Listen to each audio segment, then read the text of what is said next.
Et on accueille en studio Joël Lightbound, qui est ministre canadien des Travaux publics et de l'approvisionnement, aussi lieutenant politique au Québec. Bonjour, M. Lightbound. Bonjour. Alors, entente importante concernant l'énergie. On parle d'une entente qui est historique, mais qui reste quand même à être finalisée. Est-ce que vous craignez les résultats ou est-ce que les résultats de l'élection à venir au Québec pourraient venir changer la donne? Bien, d'abord, moi, le matin, je me lève en me disant qu'est-ce qu'on peut faire avec mon premier ministre, M. Carney, pour construire le pays, pour bâtir une économie plus forte, plus résiliente. Je me lève pas en supposant ou en faisant des hypothèses sur le résultat des élections provinciales. Puis je pense que quand on regarde aujourd'hui, ce qui est annoncé, c'est 10 000 mégawatts pour le Québec, 14 000 mégawatts qui vont être produits avec ce qui a été annoncé aujourd'hui. Juste pour donner une idée aux gens qui nous regardent, là, on parle d'électricité qui pourrait fournir 6,5 millions de ménages. Ça, c'est la ville de Montréal, de Toronto et de Vancouver au complet.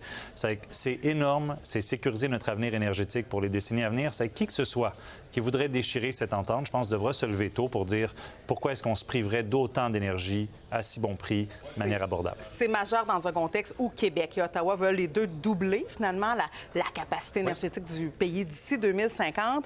Vous dites, je me lève pas le matin en pensant que ça fonctionnera pas, mais il faut aussi convaincre maintenant les Premières Nations, entre autres la communauté Innu. Maintenant, comment on fait pour les convaincre, mais surtout peut-être plus qu'ils soient investis dans ce projet-là aussi. Qu'est-ce qu'on fait avec les Premières Nations? Bien, tout à fait. Nous, quand on regarde, par exemple, avec les Inuits de la Côte-Nord, les Inuits du Labrador, c'est important d'avoir des conversations, de s'asseoir, puis que ça se fasse en partenariat. Puis quand on regarde, une des parties du projet annoncé, c'est le développement au Labrador d'énergie éolienne qu'on veut faire en partenariat avec les Premières Nations. C'est l'approche de notre gouvernement d'offrir une participation, de voir à participer avec les Premières Nations pour construire ces grands projets-là. Participer et donner des redevances aussi? Qu'est-ce qui s'en vient? Participer de manière active, avoir de l'équité dans le projet. Donc, c'est l'objectif. Puis, il y a déjà des conversations qui ont eu cours avec les Premières Nations, avec les Inuits. Ouais. On a parlé de 14 000 mégawatts à terme. Oui. C'est énorme. Est-ce qu'un des objectifs du gouvernement canadien, aussi du Québec, c'est aussi de s'assurer que les consommateurs au pays ne paient pas plus cher leur électricité, eux droit aussi à des tarifs concurrentiels? Bien, ça y joue. Puis déjà, quand on regarde au Canada, on a... D'un point de vue résidentiel, on est le pays du G7 qui paye le moins cher son électricité. Au Québec, c'est particulièrement vrai. Maintenant, quand on regarde... La croissance de notre économie dépend largement de notre capacité à produire de l'énergie, de la produire en abondance, de la produire à bas prix et que cette énergie soit propre. C'est ce que cette entente vient faire. Puis je dirais une dernière chose. Dans le contexte géopolitique actuel, d'avoir toutes les cartes dans notre jeu, que ce soit l'énergie, que ce soit les minéraux critiques, comme dans la fosse du Labrador, c'est ce qu'on vise à accomplir. Là, on parle de cartes dans notre jeu. J'imagine que vous faites allusion aux négociations qui ont cours présentement à Washington.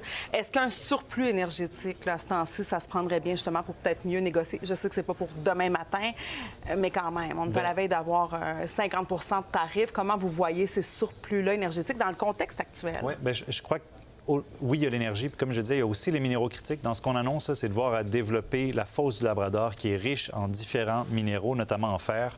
Mais c'est justement d'être le plus autonome, le plus résilient, puis d'avoir toutes les cartes dans notre jeu.